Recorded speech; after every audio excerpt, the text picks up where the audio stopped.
नमस्कार, आप देख रहे हैं एनडीटीवी इंडिया। रात के 10 बजने वाले हैं। एक्सरे रिपोर्ट लेकर हम हाजिर हैं। मेरा नाम है अनंत भट्ट। आज सबसे पहले उस शख्स की बात करेंगे जिसने यूपी की तमाम एजेंसियों के साथ साथ ईडी की रातों की नींद उड़ा रखी है। यूपी के बलरामपुर का मौलाना छांगुर उर्फ जलालुद्दीन ने ईडी के सामने चौंकाने वाले खुलासे की। दरअसल प्रवर्तन निदेशालय उससे 100 करोड़ के हेरफेर के हिसाब को खंगालने में जुटा है।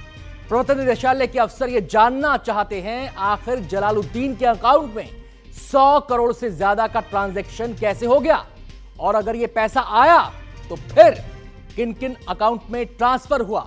छांगुर के राजदार कौन कौन हैं, किन लोगों में करोड़ों की रकम बांटी गई, पैसों को किसने कहां ठिकाने लगाया। इसी सिलसिले में छांगुर ने कुछ नामों का खुलासा किया है। पहली बार कैमरे के सामने छांगुर ने राज उगले हैं। अवैध धर्मांतरण के आरोपी छांगुर ने 2 से 3 लोगों के नाम बताए। छांगुर ने बताया कि उससे खुद पैसों की डिमांड की गई थी। ये सारे बयान कैमरे के सामने हैं, लेकिन ईडी पड़ताल में 100 करोड़ के एक एक सिरे की पड़ताल में जुटी हुई है। छांगुर के एक एक बही खाते की छानबीन, छांगुर की गुप्त दुनिया के अनदेखे किरदार, धर्मांतरण रैकेट के कितने इंटरनेशनल तार, छांगुर की इनसाइड स्टोरी बड़ी एक्सप्लोसिव है।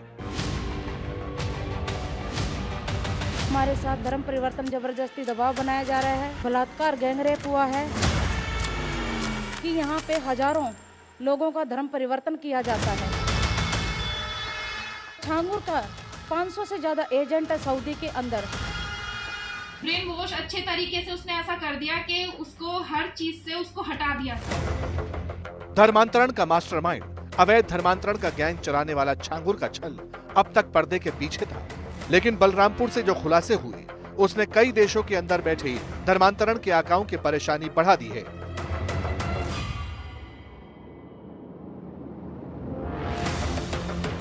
धर्मांतरण के आरोप में सलाखों के पीछे पहुंचे छांगुर के अब तक सिर्फ 2 बयान सामने आए।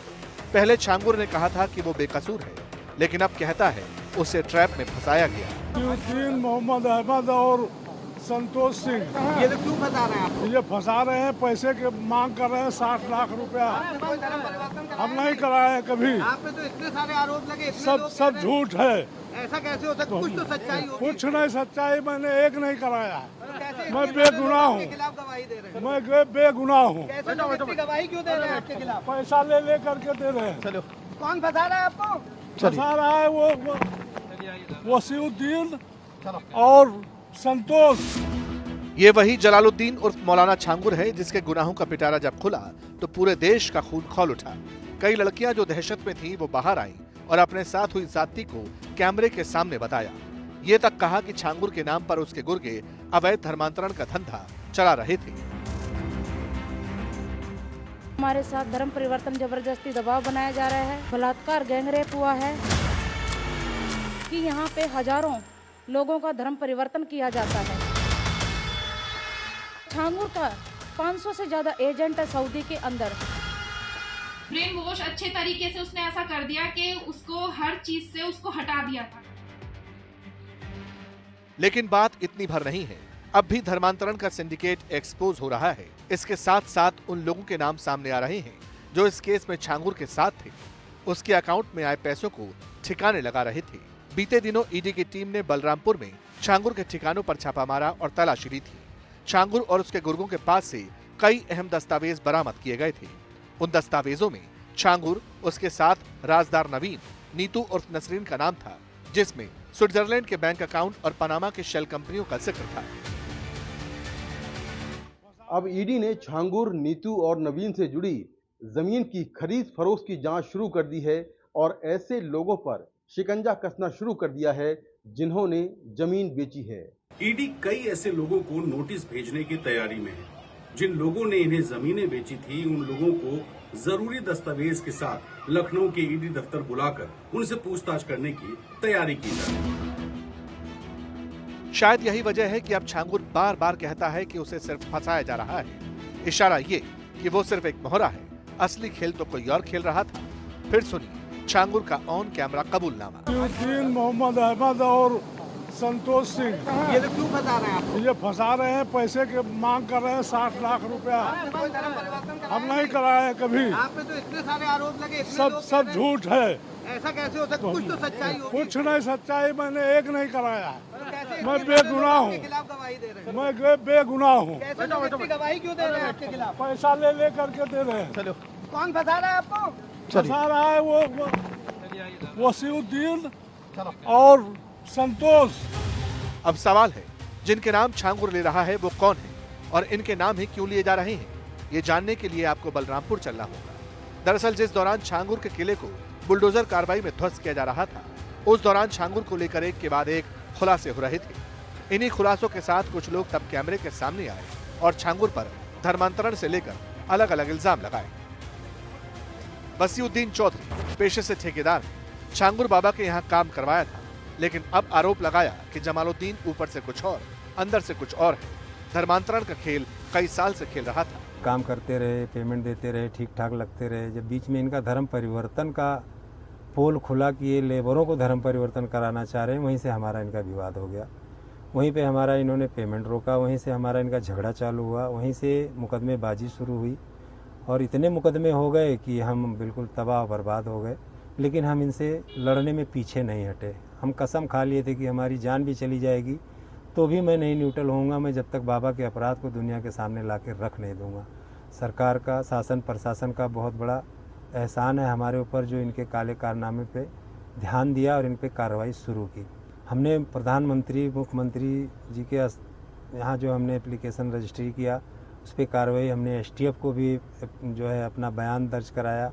और बाद में ये पता चला कुछ दिन के बाद कि ये 20,000 लोगों को ये हिंदू से मुसलमान बना चुका है, जिसमें 15-20 लोगों को तो मैं जानता हूँ, बाकायदा बाय नेम बाय फेस जानता हूँ। उसके बाद हमारा इसका लड़ाई शुरू हुआ तो इसने हमें मिटाने में कोई कसर नहीं रखा। हमारे लड़के की हत्या भी करा दी, हमारी भी हत्या करा सकता है, इसमें कोई शक नहीं है। ये वही वसीउद्दीन है जिसका नाम छांगुर ने लिया, लेकिन इसी ने छांगुर को लेकर खुलासा किया था। कहा था कि छांगुर ने आसपास कई लोगों का घेरा बनाया हुआ है। उसका अकाउंट मोहम्मद अहमद नाम का शख्स हैंडल करता था, लेकिन एक जमीन को लेकर उससे भी विवाद हो गया। ये दो चीज़ पे नज़र रखता है, एक तो धर्म परिवर्तन पे नज़र रखता है और एक तो अवैध संपत्तियों पे नज़र रखता है। जैसे कि उतरौला में एक सरकारी ज़मीन को बैनामा करा के लेके रजिस्ट्री वो दस्तावेज घूम रहा है।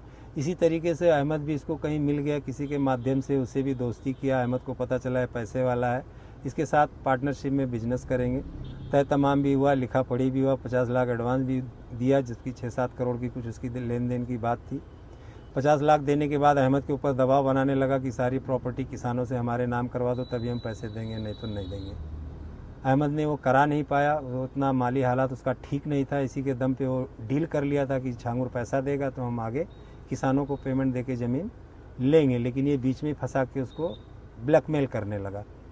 उसके बाद में फिर मुकदमेबाजी शुरू हो गई, छांगुर की तरफ से भी, अहमद की तरफ से भी। अहमद वहाँ से मुकदमा किया, छांगुर यहाँ से मुकदमा किया। वसीउद्दीन ने जिस मोहम्मद अहमद की बात की, उसका जिक्र तनवीर रजा ने भी किया था। तनवीर इलाहाबाद हाई कोर्ट में वकील है। तनवीर रजा की जमीन उतरौला में है। चंद दिनों पहले उन्होंने एनडीटीवी से बात करते हुए दावा किया कि उन्होंने अपनी जमीन बचाने की लड़ाई कोर्ट से लड़कर तो जीत ली, लेकिन इसके बाद इस बात की तफ्तीश की कि आखिर छांगुर के पास 10-12 साल में इतने पैसे कैसे आए। ये गैंग धर्मांतरण तक ही नहीं सीमित था, ये एक तरीके से ये लैंड जिहाद जल्लाद का काम करते हैं। ये विधवा महिला को टारगेट करते हैं, यतीम को टारगेट करते हैं, मजलूम को टारगेट करते हैं। इनका एक गैंग है लखनऊ जैसे शहर में, गोंडा ज़िले में, उतरौला ज़िले में, पुणे शहर में। ये 2-3 हज़ार लोगों को देते हैं। अगर इनका transaction detail, account detail, CDR अगर चेक किया जाएगा तो सारे खुलासे हो जाएंगे। जो है ये जैसे अपने गैंग को देखते किस घर में ताला लगा है, पता चला कि उस घर में ताला लगा हुआ है अगर, तो उस पर हमला करते हैं, कब्जा करने की कोशिश करते हैं। ये जो है पैसा जो बाबा का लगता है, लेकिन पर्दे के पीछे मास्टरमाइंड कोई और है। तनवीर दावा करते हैं कि बाबा के पीछे अभी कई और चेहरे हैं जो धर्मांतरण से लेकर लैंड जिहाद का काम कर रहे हैं। उन्होंने कहा कि यह गैंग विधवा और यतीम लोगों को पहले ढूंढता है, फिर उनकी जमीनों पर बरसात कराने के लिए खेल करता है। इसके बाद औने पौने दाम में जमीन लेकर उसे महंगी कीमत में बेचने का काम भी किया जाता है। भला का पति मर गया है, इनका गिरोह उस पर तुरंत विरासत पे आपत्ति ले लेगा कि इनकी बेबी नहीं है, नौकरानी नहीं। ऐसे हजारों केस मिल जाएंगे यहाँ से पूना तक। बलरामपुर में मिल जाएंगे, उत्तरोलम मिल जाएंगे, पूनम मिल जाएंगे, दिल्ली में मिल जाएंगे, बनारस मिल जाएंगे। ऐसे हजारों केस मिल जाएंगे। ये इसके गिरोह के लोग करते हैं। कुछ बलरामपुर के वकीलों की भूमिका भी इसमें संदिग्ध है, जो इसको सह देते हैं कि हम लोग हैं, संभाल लेंगे, कुछ नहीं होगा। इन्हीं सब कड़ियों की जांच एजेंसियां खंगाल रही हैं, क्योंकि बात धर्मांतरण और जमीन जिहाद के साथ करोड़ों के लेन देन की है। सूत्रों के मुताबिक कई ऐसे लोग हैं जिनके जरिए Pakistan, Dubai, Canada, Nepal, Saudi Arabia से छांगुर को फंडिंग की जाती रही। छांगुर की करीबी नीतू की जिस कोठी को हाल में ध्वस्त किया गया, उसकी जमीन बेचने वाले दुर्गेश और संतोष से पूछताछ की गई। सोर्सेस के मुताबिक दोनों भाइयों ने स्वीकार किया कि उन्होंने 5 बीघा 13 बिस्वा जमीन करीब 1.25 करोड़ रुपए में बेची। इसी कोठी से जुड़े एक अन्य मामले में मधुपुर के पूर्व प्रधान जुम्मन खान को 5 अगस्त को ईडी ने तलब किया, ऐसी खबर है।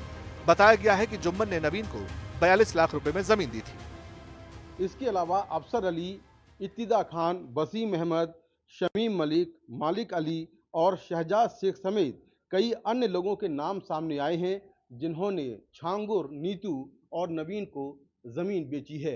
ईडी ने 17 जुलाई को छांगुर के करीबियों के 15 ठिकानों पर छापेमारी की थी। ईडी को 4 और ऐसी जमीनों के बारे में जानकारी मिली है, जिनको 6 करोड़ रुपयों में खरीदा गया। अब छांगुर के तार कई इस्लामिक देशों से जुड़े हुए हैं, जहां से उसके पास करोड़ों की फंडिंग आई। विदेश मंत्रालय ने भी कहा कि छांगुर की फंडिंग की जांच जारी है। इस पे तो छानबीन चल रही है। छानबीन करने के बाद जो वक्तव्य आएगा, जो उस पर प्रेस व्यक्ति जारी की जाएगी, उस पर आपको और जवाब मिलेगा। अवैध धर्मांतरण कराने वाले छांगुर भले ही अब खुद को निर्दोष बता रहा हो, लेकिन पीड़ितों के मुताबिक वो पूरे गिरोह का मास्टरमाइंड है। हमारे साथ धर्म परिवर्तन, जबरदस्ती दबाव बनाया जा रहा है, बलात्कार, गैंगरेप हुआ है कि यहाँ पे हजारों लोगों का धर्म परिवर्तन किया जाता है। छांगुर का 500 से ज्यादा एजेंट है सऊदी के अंदर। ब्रेन वॉश अच्छे तरीके से उसने ऐसा कर दिया कि उसको हर चीज से उसको हटा दिया था। अब चाहे बात धर्मांतरण की हो या फिर पैसों की, ये किसी एक राज्य, जिले या देश तक सीमित नहीं। एक बहुत बड़ा गैंग है जो टुकड़ों में बटा है। साजिश और मकसद कई और भी है, जो एक के बाद एक सामने आ रहे हैं।